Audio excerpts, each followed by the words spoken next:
अहिले गभर्नरको नियुक्ति प्रक्रिया देखेर लाज पनि लजाउँछ, तर हाम्रो सरकार लजाउँदैन। सरकारको कुनै फेरबदल केही पनि अहिले हुँदैन, तर सरकारले गर्नुपर्ने डेलिभरी जसरी गर्नुपर्ने हो त्यसरी गर्न सकिरहेको छैन। यो सरकारले काम गर्न सकेन भन्ने अनि फेरबदल पनि गर्न हुँदैन भन्ने यो कस्तो मजाक हो? कि काम गर्नु पर्यो, होइन भने छोड्नु पर्यो। काम गर्न पनि नसक्ने अनि कुर्सी पनि ओगटेर बस्ने कांग्रेसको देखाउने दाँत गगन थापा अनि चपाउने दाँत चाहिँ शेरबहादुर देउवा र आर्जु राणा भए। अनि यिनका रङ्गमञ्चमा बेतालको कम्मर मर्काउने चाहिँ गृहमन्त्री रमेश लेखक। क्या रमाइलो छ घाटे। नक्कु जेलमा उम्मेदवारहरूलाई लिएर जानुभयो होइन, रविजीसँग सबैको अन्तर्क्रिया भयो होइन? भयो भयो। कहाँ लैजानु पर्ने थियो? बालकोट। राजनीतिमा रुचि हुँदैन, ऊ राजनीति व्यक्ति होइन। राजनीतिमा रुचि हुनु त सबैको पर्यो, तपाईँको पनि पर्यो, मेरो पनि पर्यो। बच्चैदेखि हाम्रो स्कुलमा राजनीति सिकाउनु कोही टाढा बस्नु सक्दैन, कोही पनि टाढा बस्नु सक्दैन। राजनीति बुझ्नु पर्छ, तर काम गर्ने बेलामा चाहिँ राजनीति गर्नु भएन।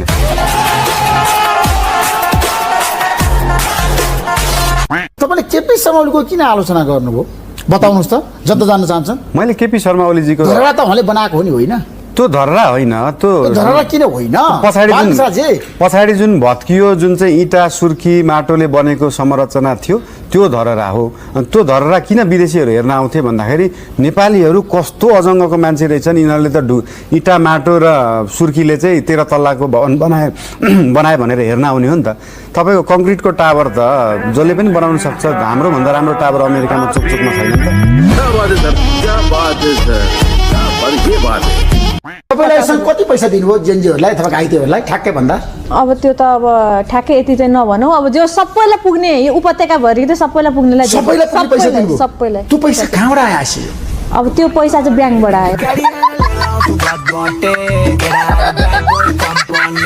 सुरुमा तपाईँले मात्रै हेल्प गर्नु? सुरुमा त मै हो। ब्याङ्कको पैसा झिकेर दिनुभयो? मैले ब्याङ्क निक्ले टिप्नु भएन, निकाल्ने ब्याङ्कबाट हो क्या। हुम्लामा गएर बस्नु न, एउटा पुल जाँदैछु, जानुहोस् त ढुङ्गाबाट जोगिनुहोस्, ढुङ्गाबाट खसेर टक्लको ढुङ्गा झरेर टक्लको चाहिँ भिरबाट लडेर मान्छे उठेर चाहिँ कहाँ गायब हुन्छ थाहा हुँदैन कडालीमा।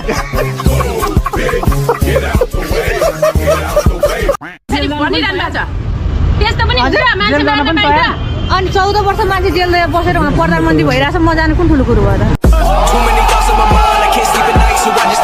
म गठबन्धन सरकारलाई जे गर्नु छ 31 महिनासम्म गरिभ्याउनुहोस्, गर्नुहोस्। चल्या छ लडाइँ, 2टा गभर्नर बनाउनुहोस् न, एउटा बिचौलिया ह्यान्डल गर्ने, एउटा नोटमा सिग्नेचर गर्ने बनाउनुहोस्। अर्को काम पनि गर्नुहोस्। 31 महिनाको बिचमा त्यो छापिएको नोटमा हुन्छ नि, आफ्ना चुनाव चिन्ह राख्नुहोस्।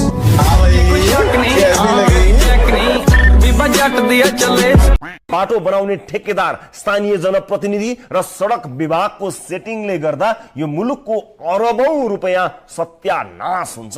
फेरि अनुगमन गर्ने र प्रतिवेदन दिने चोरहरू यति बाठा हुन्छन् कि कुरै नगरौँ। यहाँ मैले चोरहरू भन्ने शब्द प्रयोग गरेँ, आई थिङ्क यो चोरहरू भन्ने शब्द अलि गलत भयो। महाचोरहरू हुनुहुन्।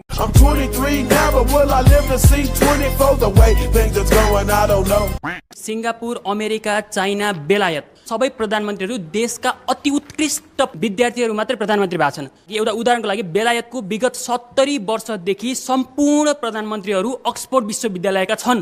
नेपालको विगत 70 वर्षदेखि कुन चाहिँ हाम्रो सफल, हाम्रो मन बुझ्ने प्रधानमन्त्री हामीले कुन चाहिँ पायौँ? तपाईँले कहिले विस्थापित हुने? प्रचण्डलाई भोट नहाल भनी तपाईँहरू आज त्यही प्रचण्डको पछि लाग्नुहुन्छ। ल कहाँले पछि निर्वाचन तपाईँले के भन्नुभएको थियो? पुराना उम्मेदवारलाई, पुराना पार्टीको उम्मेदवारलाई हराउ भन्ने तपाईँ होइन? केपी शर्मा ओली, शेरबहादुर देउवा प्रचण्ड हराउनु पर्छ भने क्याम्पिङ गर्ने तपाईँहरू होइन? तपाईँ इन्टरभ्यू लिन लागिदिनुला। तपाईँको पार्टीका नेताहरू कहिले शेरबहादुर देउवा कहाँ जान्छन्? अहिले त्यही केपी शर्मा ओली चाहियो तपाईँहरूलाई फेरि। अनि गजबको पार्टी रहेछ क्या राष्ट्रिय स्वतन्त्र पार्टी। मेरो भनाइ चाहिँ त्यतातिर हो क्या, हरिजीले भन्नु सक्छ। भन्दैन, मोरे नि भन्दैन, तपाईँ नै भन्नु। तपाईँहरू कहाँ हुनुहुन्छ? लिम्बूको बारेमा तपाईँले बोल्नु न, तपाईँको पार्टी। हामीले बोल्दा तपाईँहरू के हुँदो रहेछ अचम्म क्या। हामीले बोलेको कुरामा चाहिँ ऋषि धमलाको कहाँ प्लेनमा चढ्नु हुँदो रहेछ कि कानमा इयरफोन लाउनु हुँदो रहेछ कि उहाँले भन्नुभएको छ राष्ट्रिय जनता पार्टी मेरै डिजाइनमा चाहिँ ग्रान्ड डिजाइनमा बनेको भनेर। अनि के गर्ने त अब इष्ट देवता मानेर एउटा मन्दिर राखेर पूजा गर्ने त्यो हो भने तपाईँको स्टुडियोको यतापट्टि लिएर राखेर पूजा गर्नुहोस्। रासोपा जिम्मेवार पार्टी हो। जिम्मेवार पार्टीको जिम्मेवार सांसद भएको कारण म केही कुरा आफ्ना कुरा सम्माननीय सभामुख महोदय मार्फत सबैको जानकारीको लागि र स्पष्टताको लागि पुनः एकपटक राख्न चाहन्छु। सभामुख महोदय, मैले कहीँ पनि स्पेनको कार्यक्रममा प्रधानमन्त्रीसँग गएका मानिसहरू फर्किएनन् भनेको छैन। राम्रोसँग कान खोलेर सुन्नुहोस्। मैले हिजो बोलेको वाक्य पुनः दोहोऱ्याउन चाहन्छु। स्वयं सम्माननीय प्रधानमन्त्री जानुभएको स्पेनको कार्यक्रममा समेत केही मानिसहरू कार्यक्रमको बाहना बनाएर सहभागी हुने बाहनामा गएर नफर्किएको भन्ने लगायतका समाचारहरू आइरहेका छन्। मैले भनेको वाक्य यति नै हो सभामुख महोदय। प्रधानमन्त्री गएको कार्यक्रममा कोही गएर फर्किएनन् भन्नु र प्रधानमन्त्रीसँग गएर फर्किएनन् भन्नुमा निकै अन्तर छ।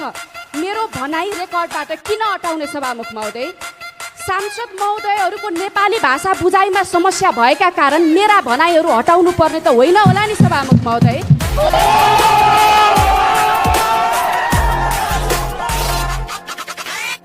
मैले बोलेको विषय कसैले नबुझेर अपव्याख्या गर्छ, चुनौती दिन्छ भने त्यो मेरो समस्या होइन। जसको समस्या हो उसैको उपचार गरियो। सम्मान्य सभामुख महोदय मार्फत निवेदन गर्न चाहन्छु।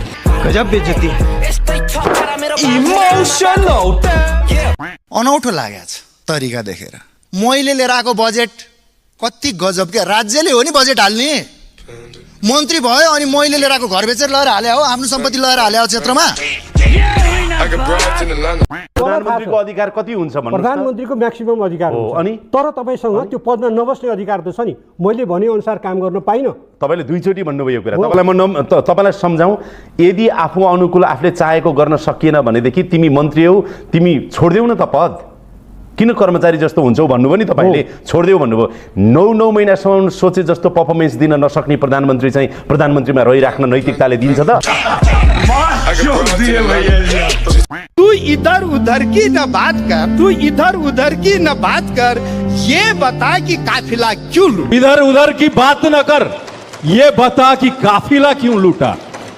मुझे गिला रहजनों से नहीं, तेरी रहबरी का सवाल है। यो सबै तपाईको नेतृत्वमा भएको लूट तन्त्र हो र उहाँहरूले के भन्नुभयो थाहा छ? हम पे इल्जाम ये है कि चोर को क्यों चोर कहा। एउटा कुरा म भन्न चाहन्छु, नेपाल सरकारलाई म आग्रह गर्न चाहन्छु, यो 4-5 जिल्ला जुन भाग्यमानी जिल्लाहरू छन् त्यसलाई नेपालमा राखौं। बाँकी 77 जिल्लाको 72 जिल्लालाई लिजमा दिउँ, अर्को देशलाई, अमेरिकालाई दिउँ, चाइनालाई दिउँ, भारतलाई दिउँ। बजेटै जाँदैन भने त्यो जिल्ला नेपालमा किन राख्ने? बात त सही है। सामान्य सभामुख महोदय, उहाँलाई यसभन्दा अगाडि बढ्न दिन हुँदैन। उहाँको अभिव्यक्ति बेठिक छ। राष्ट्रघाती अभिव्यक्तिलाई हामी सुनेर बस्न सक्दैनौँ। सामान्य सभामुख महोदय, संसदमा यो असंसदीय भाषा प्रयोग भयो, राष्ट्रमाथि प्रश्न खडा हुने खालको भाषा प्रयोग भयो भन्ने कुरा ध्यानमा राखिकन यसलाई रेकर्डबाट हटाउने मैले निर्देशन गर्दछु र वक्ता मान्य सदस्य बाँकी विषय आफ्नो अगाडि बढाउन सक्नुहुन्छ। यहाँलाई दिएको समय 7 मिनेट छ। पार्टीको दलीय हिसाबले यदि निर्देशन दिन्छ त्यो निर्देशन हामी मान्न तयार छैन। किनभने सभामुखले निर्देशन दिनु परेको सबै जिल्लामा बजेट किन गएन? त्यो निर्देशन दिन आउँदैन सभामुखलाई। एमाले जे भने त्यही निर्देशन छ भने सभामुख संसदको एमालेको होइन।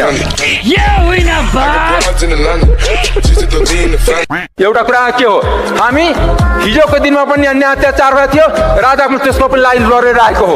कसैले हामीले टीका लगाएर आइदिएको होइन। राम्रो काम गर्नुहोस्। नराम्रो गरे चाहिँ यो चाहिँ गरे हैडगाले नराम्रो, यो चाहिँ यो 3 वर्षमा गरे भने ट्याक्कै एउटा भन्नुहोस् त। अब संसदमा तपाईँले 3 महिनादेखि अवरोध गर्नुभयो, त्यो राम्रो काम हो त? पार्लियामेन्ट भिजिट भिसाको नाउँमा मान्छे बेच्नु चाहिँ राम्रो काम हो त?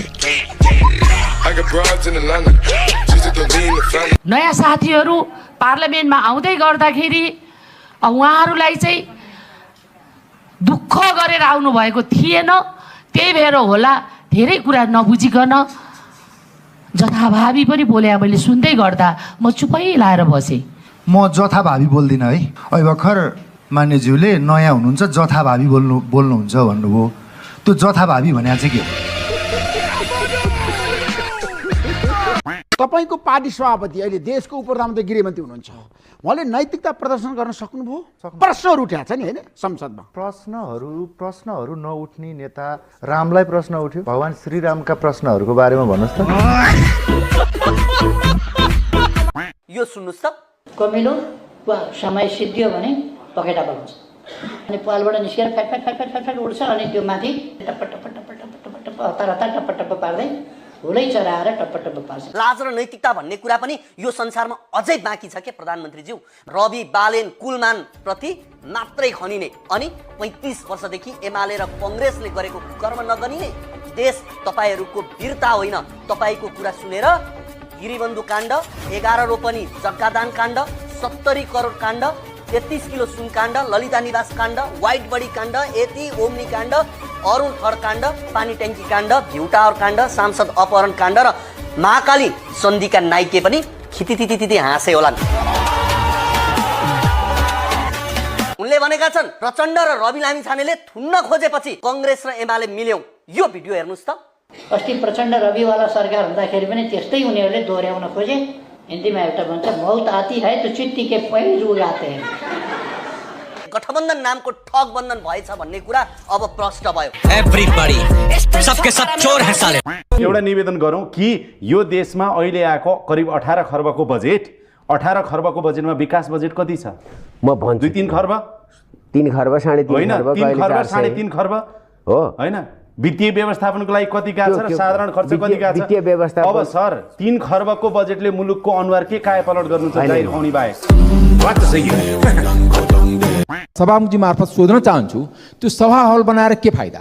अहिले भर्खर प्रचार आइरहेछ फेसबुकमा, यहाँ भ्रिकुटी मण्डपमा पनि फेरि ठुलो मल्टी फङ्सनल सभा हल बन्ने कति अरबको, त्यसको प्रचार आइरहेछ। के यो देशको जनताको लागि त्यही उपलब्धि हो कि हामी त्यही भनौँ नेपालको किसानलाई कि मल चाहियो भने जाऊ गोदावरीको अडिटोरियममा, गोदावरीको सभा हलमा, मल चाहियो भने के मन्त्री क्वार्टर जाउँ? किनकि सरकार खालि बिल्डिङ बनाउनुमा व्यस्त छ। मैले एउटा बुझ्दैन नि कि यो कस्तो अर्थशास्त्र हो कि खालि बिल्डिङ बनाउनु, किनकि 4-5 जना बिल्डरहरू माफिया छन्। समय सक्यो। 1 मिनट थप्दिन्छ, 1 मिनट थप्दिन्छ, 1 मिनट थप्दिन्छ। यो जरुरी कुरा, किनकि कम्युनिस्टलाई घाम लगाउनै पर्छ। कम्युनिस्ट एउटा हिपोक्रेट हुन्छ। मैले हिजो फिरो प्लास्टिकको कुरामा भनिदिएको थिएँ कि वामपन्थीहरू खून चुसेर जुका हुन्छ। बात सही है।